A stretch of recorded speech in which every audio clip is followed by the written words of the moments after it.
भंडारा जिल्ह्यात खासदार प्रफुल्ल पटेल यांच्यानंतर भाजपचेच खासदार बहुतेकदा निवडून आलेले आहेत आणि असे असताना भाजप आणि राष्ट्रवादी अजित पवार गट यांची आता युती झालेली आहे। असे असताना सध्या भंडारा गोंदिया लोकसभेची तिकीट कोणाकडे जाणार असा प्रश्न खऱ्या अर्थाने निर्माण होत आहे। आपल्यासोबत यावर बोलण्याकरिता आहेत तुमसर मोहाडी विधानसभा क्षेत्राचे आमदार राजू कारेमोरे। भाऊ, काय सांगाल, खऱ्या अर्थाने ही तिकीट जी आहे लोकसभेची ही कोणाकडे जाणार असा प्रश्न निर्माण होतो आहे आणि अस्थिरता भंडारा जिल्ह्यात दिसून येत आहे, काय सांगाल आपण?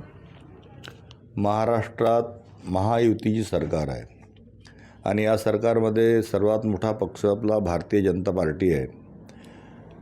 शिवसेनेचे आपला मुख्यमंत्री साहेब आहेत, राष्ट्रवादी काँग्रेस पक्ष यामध्ये सामील आहे आणि तिन्ही पक्ष मिळून आपला महायुतीची सरकार चालत आहेत।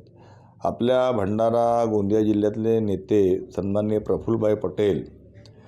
Car garage network great, claim cover great, price wait वाह, प्राइस भी great. Tata AIG car insurance, trusted नाम, फैंटास्टिक नाम।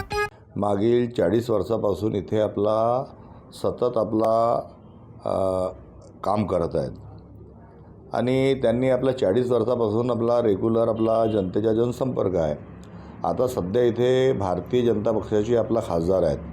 पूर्वी राष्ट्रवादी आणि भारतीय जनता पक्ष हे दोन्ही एकामेकाच्या समोर लढत होते, परंतु आज महायुती आहे, महायुतीमध्ये दोघंही सामील आहेत। तर पुढं काय निर्णय होतो हा सांगू शकत नाही, परंतु राष्ट्रवादी काँग्रेस पक्ष पूर्ण आपला निवडणुकीत लढण्यासाठी तयार आहे।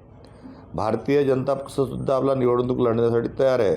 दोन्ही पक्षाची पूर्ण तयारी आहे।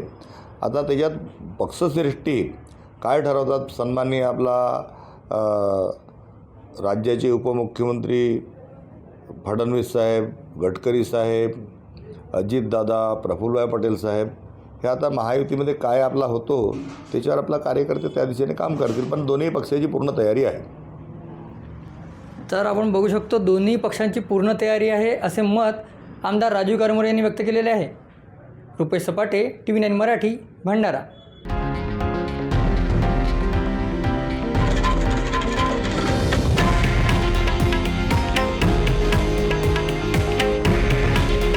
हे आहे देशातील नंबर 1 न्यूज नेटवर्क आणि आपण पाहत आहात TV9 मराठी। काळजी तुमची, हित महाराष्ट्राचं।